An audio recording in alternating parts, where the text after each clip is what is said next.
মাশরাফি বিন Murtaza captain fantastic Bangladesh ক্রিকেটের অন্যতম বড় নেতা, যার নেতৃত্বে বাংলাদেশ দল পেয়েছিলেন নতুন আত্মবিশ্বাস।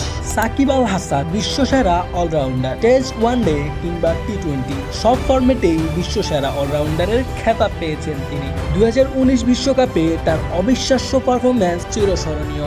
Tamim Iqbal the run machine, Bangladesh batting ইতিহাসে সবচেয়ে সফল ওপেনার, যার ব্যাটে এসেছে দেশের অনেক ঐতিহাসিক জয়। মুশফিকুর রহিম নির্ভরতার প্রতীক, ক্রাইসিস ম্যান, ফিনিশার, নানান নামে পরিচিত মুশফিক তার সাহসী ব্যাটিং আর উইকেট কিপিং দিয়ে দলকে জিতিয়েছেন বহুবার। Mahmudullah Riyad the silent fighter, বাংলাদেশের প্রথম টি-20 সেঞ্চুরিয়ান, 2015 বিশ্বকাপে টানা 2 সেঞ্চুরি করে লিখেছেন ইতিহাস। একদিন সব গল্পরই শেষ হয়, একে একে 5 জনই আন্তর্জাতিক ক্রিকেটকে বিদায় জানিয়েছেন, কিন্তু তারা রেখে গেছেন অনুপ্রেরণার গল্প।